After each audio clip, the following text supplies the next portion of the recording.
Assalamualaikum warahmatullahi wabarakatuh. Halo teman-teman, bunda-bunda semua di rumah.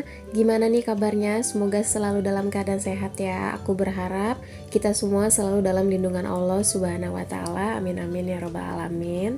Alhamdulillah hari ini aku bisa share video baru lagi, yaitu video budgeting bulan Juli. Gimana nih teman-teman budgetingnya? Masih semangat atau enggak? Karena di bulan Juni dan Juli itu banyak sekali pengeluaran, khususnya yang punya anak sekolah ya teman-teman.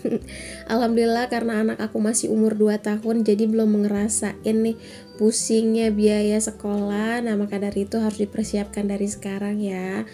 Pokoknya tetap harus dinikmati, yang penting semoga aja rezeki kita semakin lancar ya teman-teman. Walaupun banyak pengeluaran, didoakan aja rezeki suami kita, usaha kita selalu diberikan kelancaran. Amin amin. Oke, sekarang kita lanjut aja ke videonya. Seperti biasa, sebelum kita buat budgeting di bulan Juli, kita evaluasi dulu ya untuk budgeting di bulan Juni kemarin. Untuk bulan Juni ini nggak terlalu banyak catatan karena sisanya cuma ada di poin susu anak aja, ada Rp5.000. Alhamdulillah, tetap harus disyukuri. Tapi sebenarnya aku tuh di bulan Juni over budget ya teman-teman, cuman emang nggak aku masukin ke dalam catatan di sini, tapi emang aku udah tahu kalau aku tuh over budget di uang jajan. Jadi semenjak aku jualan itu emang sehari itu pasti jajan dari 20.000 sampai 50.000 ya teman-teman untuk jajan kita bertiga, padahal sebelumnya kita tuh jajan cuman aku budgetin sebulan itu 100 sampai 200 ya, karena emang lebih sering bikin cemilan di rumah. Jadi ini adalah salah satu masalah baru yang harus aku evaluasi ke depannya, gimana caranya supaya bisa kekontrol lagi untuk uang jajan kita sekeluarga ya teman-teman. Sebenarnya nggak masalah banget ya kita pakai uang pendapatan kita yang sehari-hari untuk jajan ya. Salah satu rasa kita bersyukur juga untuk menikmati hidup, hasil penghasilan kita, untuk menyenangkan diri sendiri ataupun anak dan keluarga ya teman-teman. Yang jadi permasalahannya itu adalah di saat kita udah nggak bisa ngerem atau ngontrol nafsu kita untuk jajan yang terus-terusan. Nah itu adalah salah satu problem aku sekarang, gimana caranya aku bisa ngurangin uang jajan per hari aku sekarang ini, karena emang sekarang tuh udah lebih banyak capeknya ya teman-teman. Jadi udah males buat cemilan-cemilan lagi kayak dulu. Kalau dulu tuh aku rajin banget bikin cemilan homemade, jadi Alita tuh jarang jajan di luar. Tapi kalau sekarang tuh udah keterbatasan tenaga dan waktu ya. Nah itu salah satu PR aku juga ke depannya. Ya pelan-pelan semoga bisa dirubah ya, jadi bisa on budget lagi seperti dulu. Oke, kita lanjut untuk kategori yang pertama, yaitu ada di saving. Poinnya itu ada di dana lebaran, dana pendidikan, dan ada dana darurat.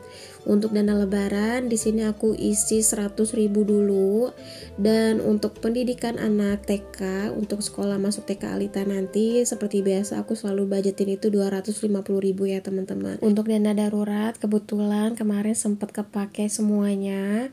Jadi di sini mau aku kosongin dulu karena lagi mau aku rundingin sama ayahnya Alita, baiknya untuk dana darurat ini mau dibikin metode seperti apa, atau mau dibuat cash atau disimpan di ATM. Nanti mungkin di bulan depan akan aku share di video budgeting bulan Agustus ya. Jadi untuk bulan ini aku nggak isi dana darurat dulu. Nah untuk kategori selanjutnya di sini ada giving seperti biasa.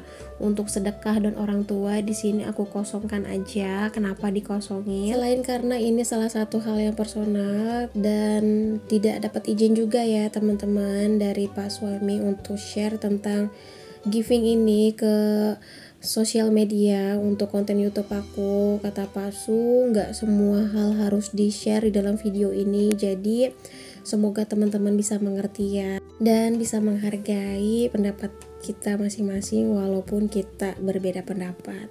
Nah untuk kategori selanjutnya ada di living, nggak banyak yang berubah, poin-poinnya semua masih sama. Ada di kategori budget dan aktual. Di sini nggak aku tuliskan untuk sisanya, jadi nanti mau aku rekap aja di setiap akhir bulan ya. Untuk poin kategori semuanya masih sama, cuman aku hilangkan snack dan ada beberapa budget yang aku taikan ya teman-teman. Seperti budget listrik dari 300.000 aku taikin jadi 400.000 karena penggunaan blender di rumah itu double ya. Pagi untuk blender jus persiapan jualan es goceng, lalu siangnya suami juga masih pakai chopper dan blender untuk blender bumbu-bumbu ungkep ayam gitu ya teman-teman. Jadi aku taikin 400.000. Lanjut lagi ada di susu popok anak, sekarang udah aku pakai cash lagi karena bulan lalu aku pakainya via m-banking ya. Terus yang berubah di bulan ini juga ada di skincare, dari budget 200.000 jadi aku taikin 100.000 jadi 300.000 sebulan. Nah untuk poin yang pertama, di belanja bulanan masih sama 500.000, belanja mingguan per minggunya itu 200, listrik 400, BPJS 150.000, susu anak dan popok 500.000, skincare jadi 300, wifi 250.000. Bulan ini untuk budget wifi dan kuota aku pisahkan, ternyata itu juga over budget di bulan lalu ya teman-teman. Gas dan galon masih sama di 200.000. Untuk jajan anak walaupun sebenarnya nggak relate pada kenyataannya, 100.000 tetap aku tulis sebagai apa ya, reminder aja kalau penghasilan kita naik, kalau bisa gaya hidup juga nggak boleh naik ya teman-teman. Walaupun itu nggak bisa kita pungkiri, itu sulit banget, tapi itu salah satu PR aku sekarang ya. Makanya di sini tetap aku budgetin 100.000 sebagai pengingat aku aja. Kalau udah lebih dari 100.000 itu tandanya aku udah harus rem untuk jajan sehari-hari ya. Bismillah ya, semoga bisa. Nah terus lanjut lagi, tadi ada eating out itu jadi 300.000. Kenapa aku taikin? Karena akhir-akhir ini aku sama suami tuh lagi banyak nyari referensi gitu ya teman-teman, kayak kuliner ke tempat pecel ayam orang lain gitu ya. Karena kita juga usaha pecel ayam, kita juga kayak butuh refresh hal baru untuk usaha kita biar lebih berkembang aja, biar ada apa sih baiknya dan kurangnya untuk kita terapin di usaha kita. Terus lanjut lagi ada di iuran sampah masih sama di 25.000. Dan yang terakhir ada di dana lain-lain, masih sama budgetnya, masih 100.000. Nah ini aku udah selesai untuk tulis budgetnya. Sekarang aku mau lanjut untuk totalin dulu, karena setiap bikin video budgeting ini tuh aku nggak punya catatan sebelumnya gitu ya teman-teman. Jadi emang on the spot aja bikin budgeting sambil langsung di videoin. Makanya maaf banget kalau teman-teman nonton video aku tuh emang apa adanya banget tulisannya, nggak ada aksesorisnya. Karena kemarin juga sempat ada yang request minta dibalikin aja tampilan budgetingnya ke format kayak sebelum-sebelumnya ya teman-teman. Jadi nggak usah kayak banyak gambar-gambar gitu. Jadi ini udah mulai aku terapin kayak dulu lagi ya. Cuman aku tambah-tambah stiker aja di pinggir-pinggirannya. Nah kalau ditotalin untuk biaya untuk kategori living di bulan ini tuh ada di 3.825.000. Jadi kalau memang mau dibandingkan dengan pengeluaran teman-teman ataupun pendapatan teman-teman, itu akan pasti berbeda ya teman-teman. Jadi walaupun pendapatan kita sama, belum tentu kebutuhan kita di setiap bulannya itu sama ya teman-teman. Setelah itu di sini aku mau tulis dulu untuk savingnya, totalnya kan ada di 350.000. Jadi kalau aku gabungkan dengan living ada di 4.175.000 ya teman-teman. Alhamdulillah untuk budgeting di bulan Juli ini udah selesai. Sekarang aku mau lanjut untuk taruh uangnya ke dalam posnya masing-masing. Dan aku juga sempat dapat beberapa pertanyaan kenapa untuk saving aku sangat sedikit sedangkan pengeluarannya yang besar. Karena saving aku di sini cuman aku tulis di 350.000 ya. Jadi kalau teman-teman yang baru datang di channel YouTube ini, untuk kayak saving challenge atau sinking funds, tabungan-tabungan lainnya nggak aku share di video budgeting ya teman-teman, karena kita itu kan penghasilannya harian, jadi kita juga menyesuaikan untuk metode menabungnya. Di sini aku untuk metode menabungnya kita pakai yang harian gitu, jadi kita masukin ke saving challenge ibu rumah tangga. Jadi kalau teman-teman mau lihat videonya bisa di scroll ke bawah aja ya. Biasanya aku upload video saving challenge ibu rumah tangga itu seminggu satu kali. Jadi teman-teman jangan lupa untuk aktifin loncengnya supaya nanti nggak ketinggalan video aku yang terbaru ya. Sekarang aku lanjut masukin uangnya ke dalam dompet disiplin sesuai dengan posnya masing-masing ya. Oh iya, ini aku udah pakai stiker budgeting yang baru. Ini tuh sebenarnya ada video unboxingnya, cuman belum sempat aku share karena kebanyakan draft video tapi nggak sempat editnya gitu teman-teman. Pokoknya semua alat budgeting yang aku pakai, teman-teman langsung cek aja di kolom komentar, biasanya nanti aku sematkan di sana untuk link pembeliannya ya. Nah ini alhamdulillah setiap awal bulan sudah terima nafkah dari Pak suami, jadi berasa banyak uangnya. Nah aku tuh ngerasa perbedaan di saat dulu kita masih jadi karyawan yang terima gaji di setiap bulan, uang ditransferkan ya di ATM, dan itu aku selalu ngerasa kayak banyak banget uangnya karena di ATM kan dijadiin satu gitu ya. Semenjak aku kenal budgeting, uangnya dipisah-pisah ke dalam dompet disiplin ini tuh semua mindset aku jadi berubah.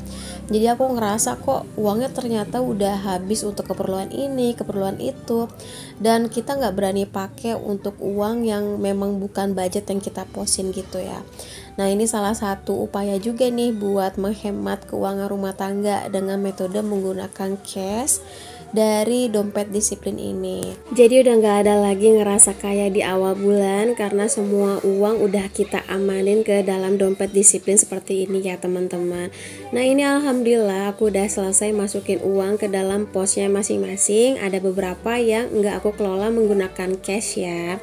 Jadi gimana nih teman-teman, udah mulai budgeting atau lagi malas budgetingnya, atau kalian masih mikir-mikir mau memulai budgeting? Coba kasih alasannya, komen di bawah kenapa sampai sekarang kalian masih ragu buat bikin budgeting di rumah. Bisa komen ya. Udah selesai isi dompet disiplinnya, sekarang kita lanjut untuk isi dana lebaran dan tabungan TK Alita nanti ya. Untuk dana lebaran sebenarnya ini tuh masih jauh banget dari target, seharusnya bisa lebih banyak ya isinya supaya nanti di mau menuju lebaran itu udah nggak terlalu berat gitu ngisinya ya. Tapi memang kondisinya baru bisa isi yang 100.000 aja. Di sini aku mau menabung santai aja karena aku juga pernah memaksakan untuk lebih banyak mengisi tabungan dan mengenyampingkan kewajiban ya teman-teman yang harus dibayar, tapi ternyata tetap aja uang tabungan itu akan kepake juga. Jadi memang lebih baik utamakan kewajiban. Jika memang masih ada cicilan atau ada biaya sekolah pendidikan anak SPP-nya, lebih dahulukan itu ya teman-teman. Kalau misalnya memang ada sisa untuk menabung, alhamdulillah bisa disisihkan untuk menabung. Walaupun sebenarnya baiknya itu utamakan tabungan, sisanya barulah kita habiskan untuk kebutuhan hidup. Tapi realitanya memang gak semudah itu ya teman-teman. Pada kenyataannya akan lebih banyak kebutuhan daripada yang harus kita tabung. Itu sih yang pernah aku rasain. Jadi teman-teman jangan pernah ngerasa kenapa sih setiap nonton video ini tabungannya tuh banyak banget, sedangkan aku yang ngejalanin itu lebih banyak kebutuhannya daripada tabungannya. Tapi nggak apa-apa, semua itu adalah proses yang harus kita jalanin, karena tanpa proses itu kita nggak akan pernah tahu pahitnya seperti apa. Karena dulu aku juga pernah ada di mana nggak bisa belanja bulanan, nggak bisa budgeting karena memang nggak ada uangnya yang untuk kita atur ya teman-teman. Alhamdulillah sekarang udah melewati proses itu. Untuk teman-teman yang penting jangan lupa untuk selalu melibatkan Allah apapun yang kita inginkan ya teman-teman. Apapun yang sedang kita pengen capai, jangan lupa libatkan Allah. Isi tabungan Alitanya udah selesai. Alhamdulillah video aku cukup sampai di sini aja. Terima kasih untuk teman-teman udah nonton video ini sampai habis. Mohon maaf kalau masih banyak kekurangannya ya. Jangan lupa follow Instagram aku. Wassalamualaikum. Bye. Sampai ketemu next video.